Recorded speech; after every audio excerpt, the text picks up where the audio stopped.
at maging solusyon tayo dito. Kasi ito yung nagbibigay sa atin ng oportunidad at dito nagsisimula yung tunay na pambansang kaunlaran. At sa Pakikilahok sa mga usaping pampolitika at panlipunan at pagiging kritikal sa mga isyong ito. Pagpapahalaga ng wika, kultura at tradisyon. Na kailangan muna magkaroon tayo ng pagkakilanlan sa ating sariling kultura, wika at kasaysayan. pambansang kaunlaran ay hindi lamang sa dami ng gusali, sa taas ng ekonomiya, kundi pati na rin sa yaman ng ating kultura.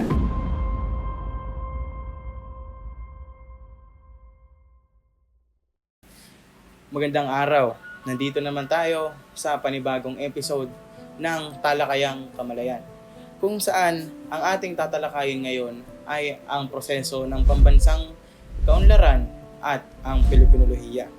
Nandito tayo ngayon kasama ang ating mga estudyante o ang mag-aaral galing sa Politeknikong Universidad ng Pilipinas na nag-aaral sa kursong Pilipinoluhiya at ang pambansang kaunlaran. Ngayon, sa inyo, ano nga ba talaga ang Pilipinoluhiya?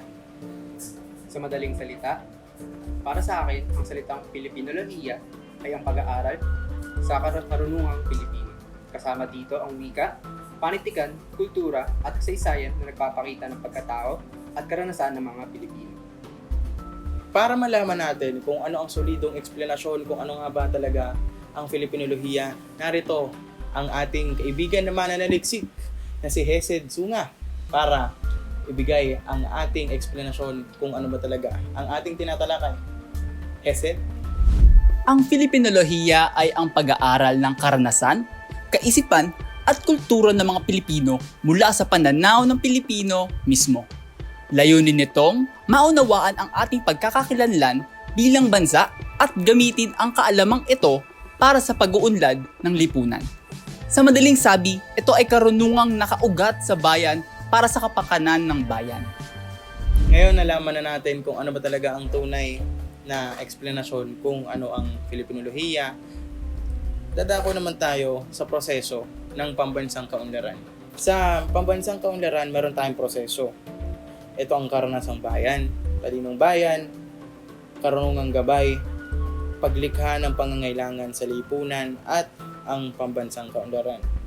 Ngayon, sa inyo, gusto naming malaman kung ano ba talaga ang prosesong ito. Ano ba talaga ang ibig sabihin ng karanasang bayan at bakit ito mahalaga sa pag-unlad ng pagkakakilanlang Pilipino. Ang karanasang bayan ay ang kolektibong pamumuhay ng mga Pilipino at kanilang karanasan na hinubog ng kanilang wika, kultura, kasaysayan at lipunan. Dito nagmumula ang kanilang mga paniniwala, kaugalian at pagpapahalaga na nagtatakda ng pagkakakilanlan. Ang aking mga sasabihin ay magmumula sa ating module na pinamagatang Pilipinoluhiya at ang pambansang kaunlaran. Ngayon, ang karanasang bayan ay ang mga karanasan, gawi at tradisyon ng mamamayang Pilipino na nagmula sa kanilang wika, kultura at lipunan.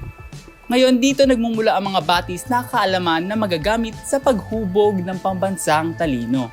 Ika nga ni Dr. Jose Rizal, ang hindi marunong lumingon sa pinanggalingan ay hindi makakarating sa paroroonan.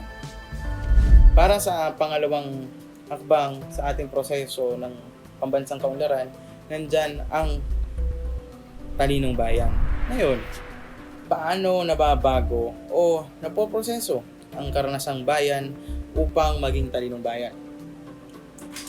Ang aking interpretasyon ay ang talinong bayan ay binubuo ng mga pangyayari sa tunay na buhay o sa kasaysayan ng ating kamalayang bayan ng ilang henerasyon nang nagpapasalit sa atin.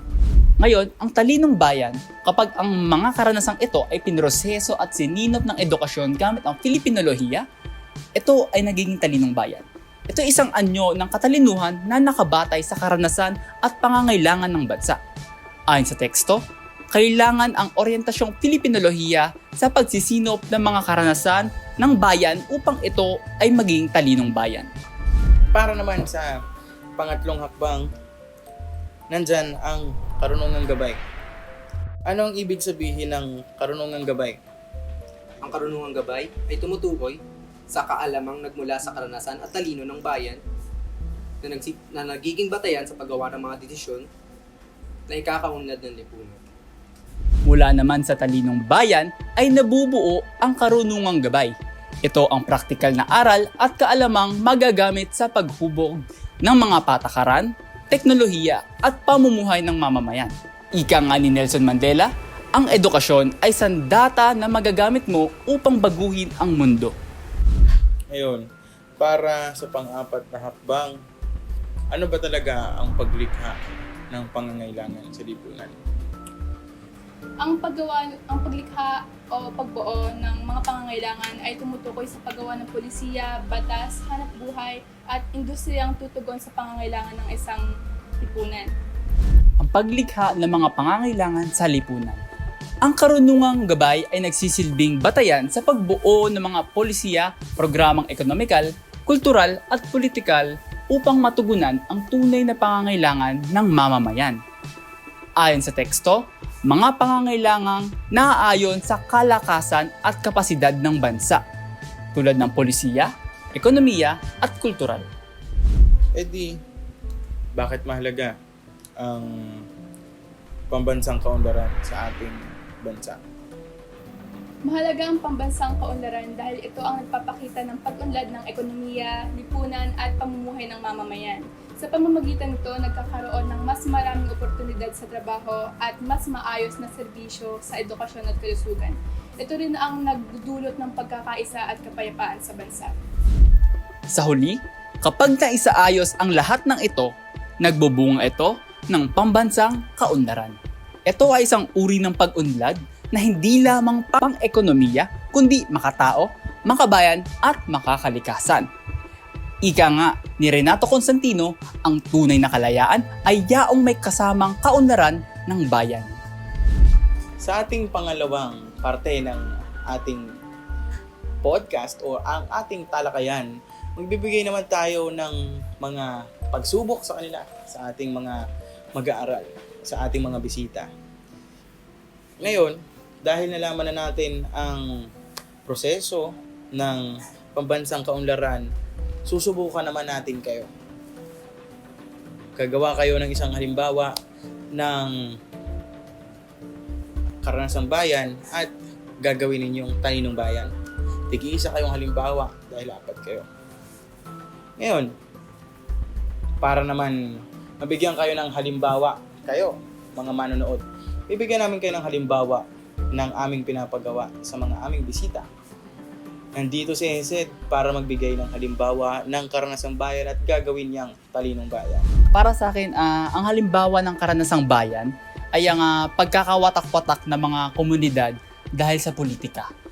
Sa panahon ng eleksyon, nagiging batayan ng pagkakaibigan o pagkakampi ang kulay o partido, no?